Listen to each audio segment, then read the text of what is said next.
బుద్ధునికి బోధి చెట్టు కింద జ్ఞానోదయం అయినట్టు సీన్వేషకాడు అల్లు అర్జున్ సారుకు సంధ్యా సినిమా టాకిస్తూ తొక్కిసలాట కేసుల జైలుకు పోయి వచ్చినాక జ్ఞానోదయం అయినట్టున్నది. గద్దర్ సినిమా అవార్డుల వేదిక మీద ఐకాన్ స్టార్ అని చెప్పుకునే అల్లు అర్జున్ సార్ గారి నటనా చాతుర్యము ప్రసంగంలో ప్రావీణ్యం ఎట్లున్నదో ఇక చూడండి మీరే. అయ్యా అల్లు అర్జున్ సారు తగ్గేదేలే, రప్ప రప్ప అందుకోండి. ఫెనామినల్. అండ్ ఇంకెవరైనా మర్చిపోయింటే క్షమించండి. Thank you and once again. ఎంత మార్పు కాంగ్రెస్ రాష్ట్రంలో తెస్తామన్న మార్పు కంటే ఏషకాడు అల్లు అర్జున్ సార్ల మాత్రం మంచిగానే మార్పు తెచ్చినట్టు అనిపిస్తలేదు. రాజకీయాలంటే అట్లుంటాయి. రంగులు ముఖానికి వేసుకునే ఏషకాళ్లతోని కూడా మర్చిపోయిన పేర్లను కూడా మళ్ళా వలికిచ్చే కాడికి తెస్తాయని కూడా అనిపిస్తలేదు. ఇక తెలంగాణ సర్కారు గురించి కూడా చెప్పుకొచ్చిండు, అది కూడా ఇనుండ్రి.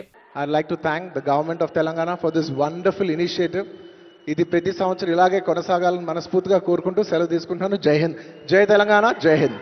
రాజు తలుచుకుంటే దెబ్బలకు కొదవనా, ముఖ్యమంత్రి తలుచుకుంటే ఏడికంటే ఆడికి రప్పించి ఎట్లా అనిపించాలనో అట్లా అనిపించాలి అనే దానికి కొదవనా అన్నట్టు కూడా అనిపిస్తున్నది కదా. ఇక ఇంత మంచి గద్దర్ అవార్డుల వేదిక ఎక్కించిన ఈ ఏషకాని గురించి అప్పట్లో సీతక్కి ఏమన్నదో ఇనుండ్రి.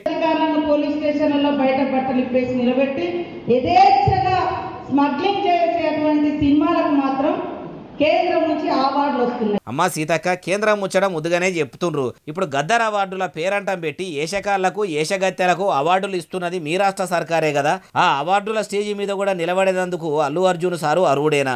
నిజమైన తెలంగాణ హీరోలు తెలంగాణ ఉద్యమ కళాకారులను పక్కకు పెట్టి తెలంగాణ ధూమ్ధాం కళాకారులను దూరం పెట్టి ఏ ఆటపాటలతోని పేరు తెచ్చుకుండ్రో ఆ ఉద్యమ పాటగాళ్లను గుర్తించకుండా ఇట్లా మీరు చెప్పుతున్న గబ్బు సినిమాలు తీసిన ఏషకాళ్లకు అంత మంచిగా మర్యాదలు చేసుడేందో, ఆ అవార్డులు ఇచ్చుడు వెనక మతలావేందో అప్పటోళ్ళని ఇప్పుడు కూడా చెప్పకపోయినరు మేడం అంటుర్రు ఈ ముచ్చటిన్నోళ్ళు.